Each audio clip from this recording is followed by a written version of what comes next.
So the next speaker is Professor Grieg, and Chris is somebody who Bob has been working with for the last 4 years or so, and Chris has really helped Bob to understand the challenges of introducing large new energy conversion technologies into the infrastructure that we have today, and that includes things like CO2 capture and storage systems. So, Chris.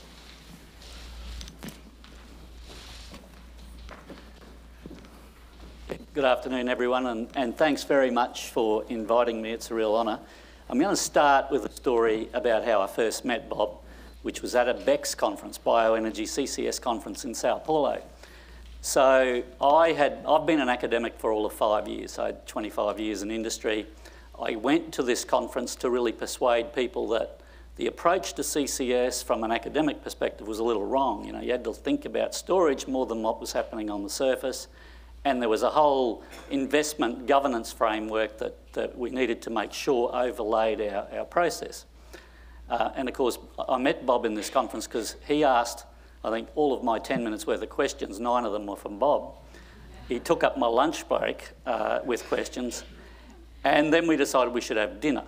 Now, having scribbled all over the napkins and all over the tablecloth, including at one stage when Bob got a little wild, he knocked a painting off the wall, which knocked a bottle of wine over me, quickly dabbed down from the waitress a new bottle of wine, and we continued with a new new tablecloth. So indefatigable is how I would describe Bob. And Bob, I think thanks to you and Rob Socolow, I became an academic with the perspective I'd be one for 3 years. I now hope that I last to 75 in the same way you have. So now to talk about overcoming some of the challenges which I've tried to convince Bob about over the years, but he's always got an answer. So I guess the first thing is to say, because of my background, which is I'm not a theoretical physicist, I wasn't even a very good chemical engineer, but a better businessman, I tend to think about projects not as how to make them work technically, people like Bob do that perfectly well, but how to make them both viable, scalable and economic, acceptable, that is, in the eyes of the public and stakeholders generally, and ultimately investable. So how do we make sure we've got all of the labour resources and the broader infrastructure that's necessary to support these projects? Today, I'm going to focus on what I'll call low-carbon megaprojects. So this was the recent history of my career before I retired. So why are we likely to have them? And I think we're going to need a lot of them. What are the unique challenges that come with large-scale mega projects? What are some, so that's really my history. I then want to talk about some constraints and limits to achieving a low-carbon future. And so this is one of the research areas that I'm now interested in, and then ultimately something about policy. So I'll talk a little bit about my career part of energy, and then the last bit about my academic interest. So I'll start with the electricity challenge. So this is what we've got to do. We've got to basically increase energy use by about 40-odd%, and at the same time dramatically reduce emissions. And so we see this transition where we go from an awful lot of unabated fossil fuels and really just a sliver of intermittent renewables to lots of renewable energy, some CCS, and very little unabated fossil fuel. So this is from Energy Technology Perspectives 2016. And some of the challenges I see with this is really about the resilience of coal-fired power. So this graph represents the age distribution of coal-fired power in the world today. So at this end, these are all of the power stations, nearly 300 gigawatts, that are less than 5 years old. So they've been commissioned in the last 5 years. And so you see the colour coding is red is China, blue is the US, brown is India, rest of the world. And you see that all of this young coal-fired power fleet is really in non-OECD countries, mainly India and China, and increasingly in Southeast Asia. So even though China has slowed its build, Southeast Asia and Japan has accelerated their build of new coal-fired power stations. And so if you think coal's dying, this is actually what's going on now. So that's the increase in generation. So you'll see China and Taiwan in 2015 slightly reduced their electricity generation from coal, but all these other Asian countries substantially increased by at least 10% in 2015. And here is the current projects that are under construction or sanctioned to be constructed, new coal-fired power stations, in South Asia, in red, and in North Asia, primarily Korea and Japan, in blue. And so you can see we've got another several gigawatts coming online even as we speak. So the interesting thing for this is what's going to happen to these coal-fired power stations in a low-carbon future.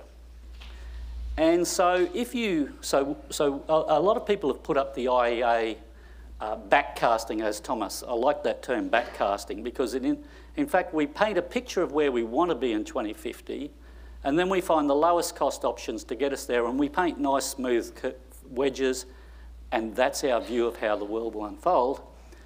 If you unpack that though, you see that you actually retire quite a lot of coal fleet earlier than its useful life was intended. So if this is the average age of plants in China at the point they retire today, but in this low carbon transition, we halve the retirement age of the coal fleet in China, and similarly in India. And so we end up with 700 gigawatts of coal-fired power plants retiring at age 30 to 35 years in China, and almost 100 gigawatts retiring at age 25 to 35 in India in the IEA 2 degrees C scenario.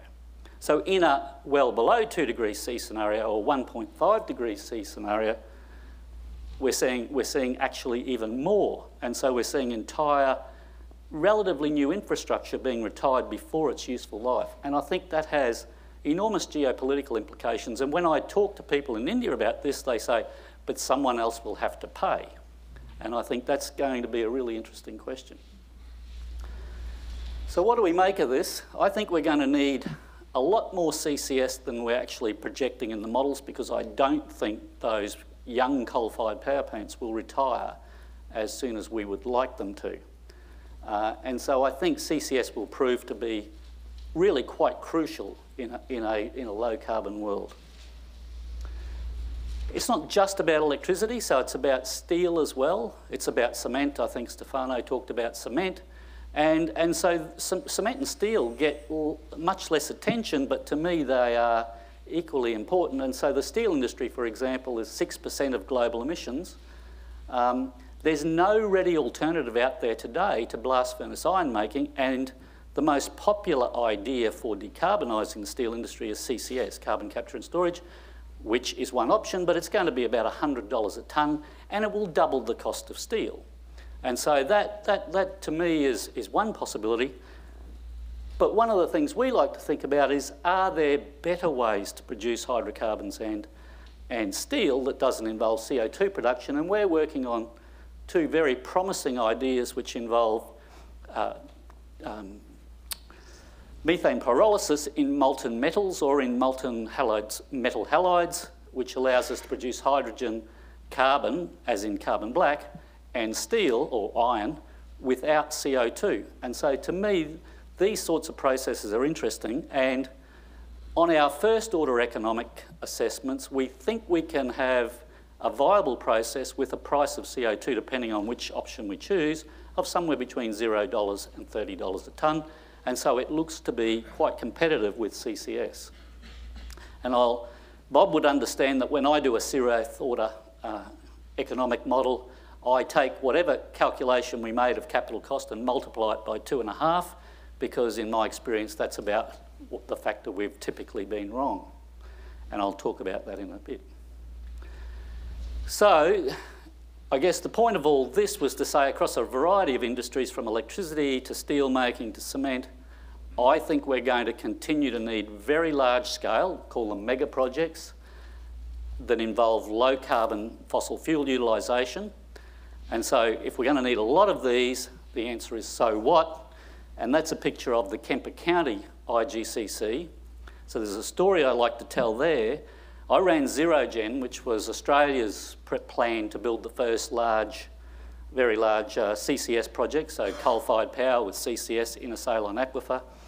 And after 4 years of carbon storage appraisal work and feasibility studies and 150,000 man-hours of engineering and 12,000 man-hours worth of estimating and so forth, and we drilled 12 CO2 wells, my recommendation was to kill it. So we'd spent $100 million, and I made a recommendation to the government not to go ahead with this, what would have been a $6.5 billion project. As I faced a Senate inquiry for having wasted taxpayers' funds and having got the answer so dramatically wrong, because Kemper County had sanctioned their project quite similar at $2.3 billion, all I could say was nobody's built anything yet. I think I'm right, they think they're right, time will tell. And I believe Kemper County is now up to $7 billion and probably still not fully operational. So having really just about destroyed my reputation at the Zero Gen project, it's emerging that perhaps I saved us from some quite embarrassing situations.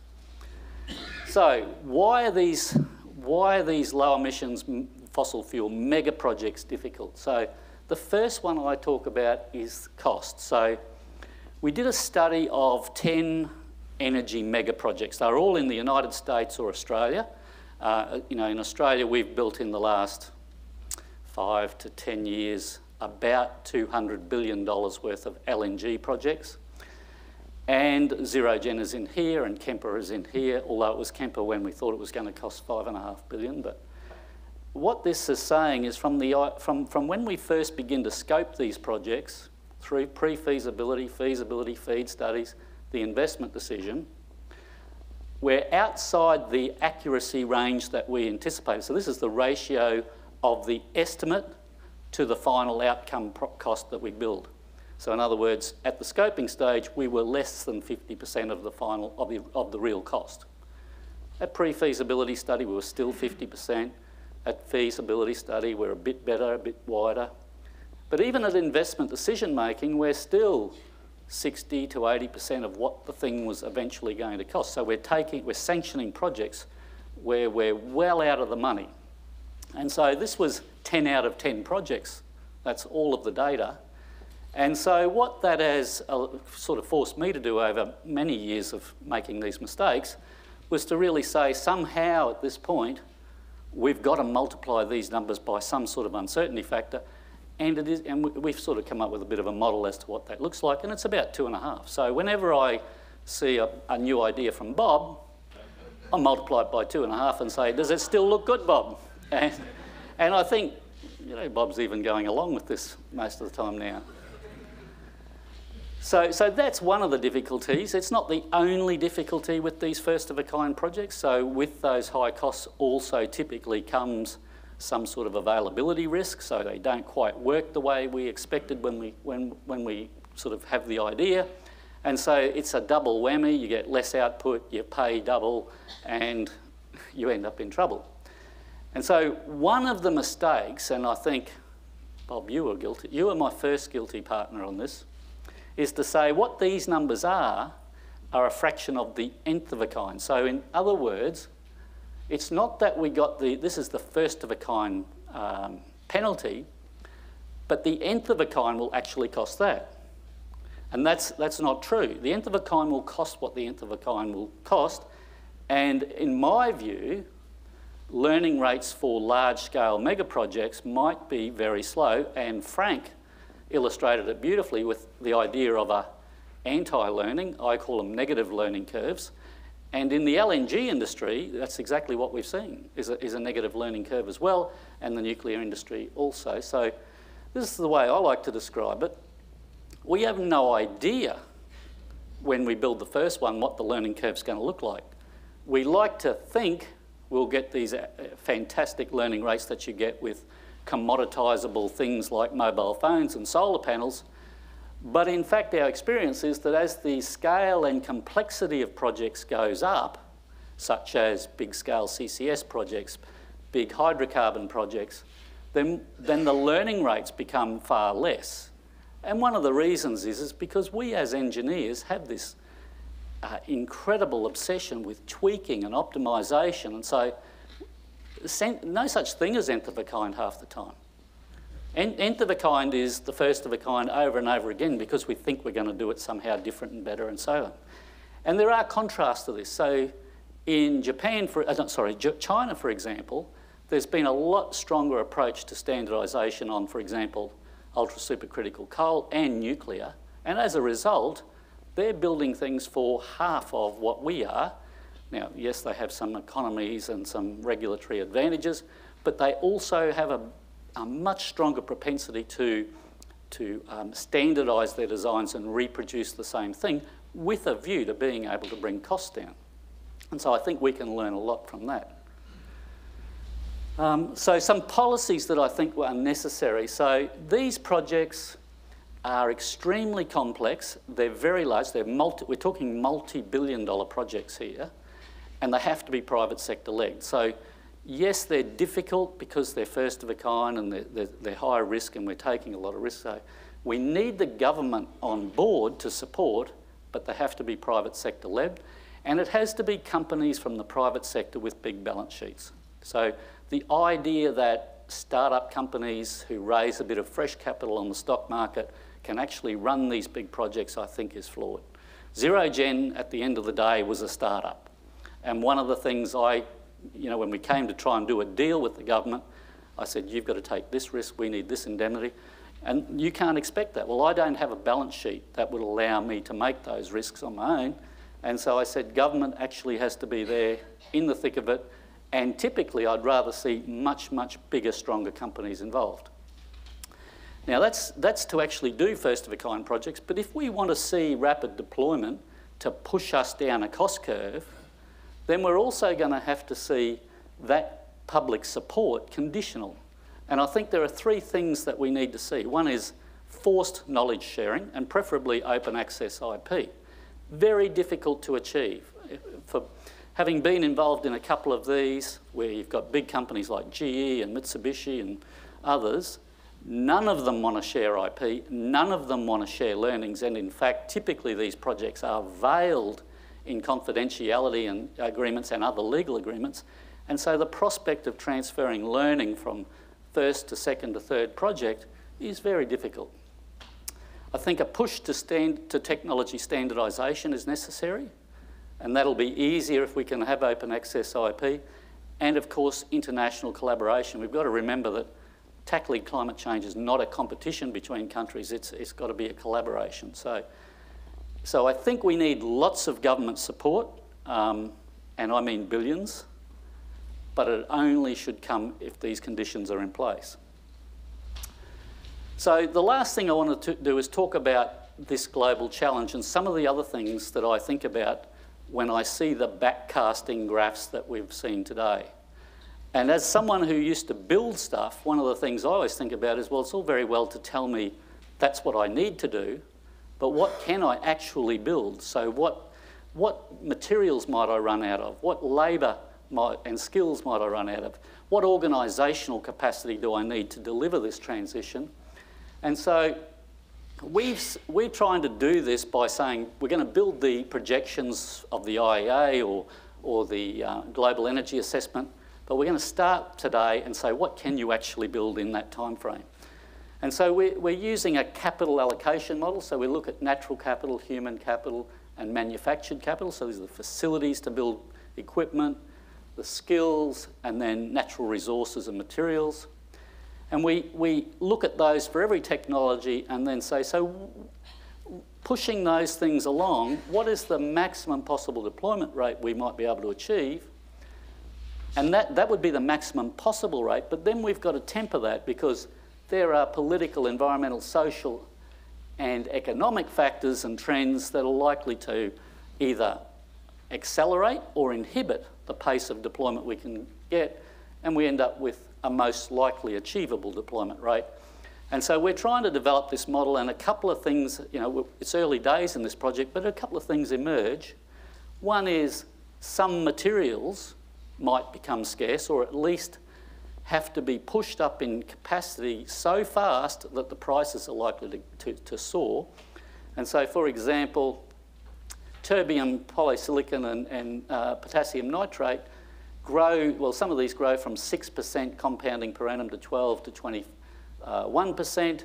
And so what we see is the amount of production has to soar, growing very rapidly, and the energy demand sector has to grow, or does grow, very rapidly.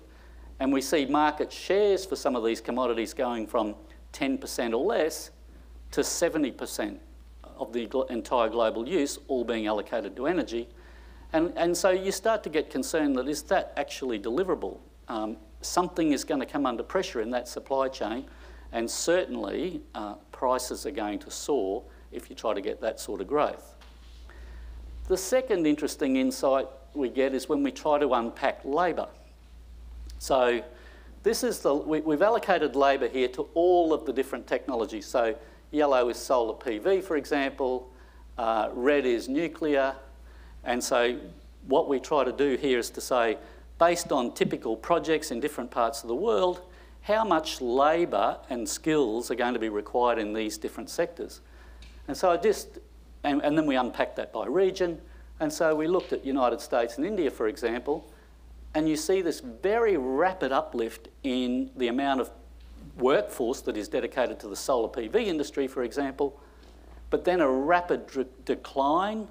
And so you get these tremendous swings where you're transitioning the workforce from one industry to another and then out again.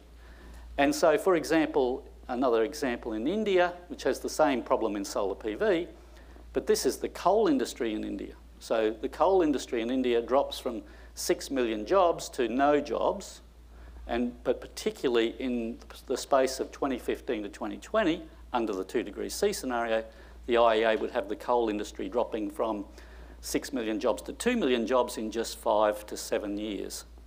Now, the socio-political consequences of that, to me, are quite dramatic. And I think, those beautiful backcast curves just don't think about these sorts of consequences, and these are the sort of things that worry me. So in conclusion, deep decarbonisation, I think any scenario is going to require lots of these large-scale hydrocarbon-type megaprojects across a range of sectors, and it's going to be an enormous technological and infrastructure development challenge. It's going to need a huge amount of government support.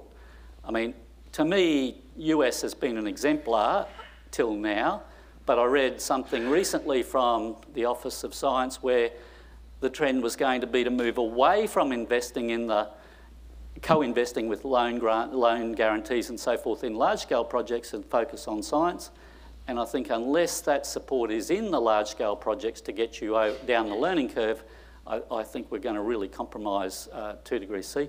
And of course, US is the leader. In Australia, we're just doing nothing. Talk about consistent policy. We've gone from being a world leader in lots of things and in 2008 to being not evidently interested in climate change in 2013.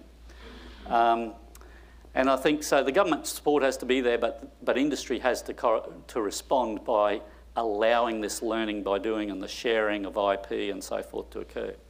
And that was it. Thank you very much.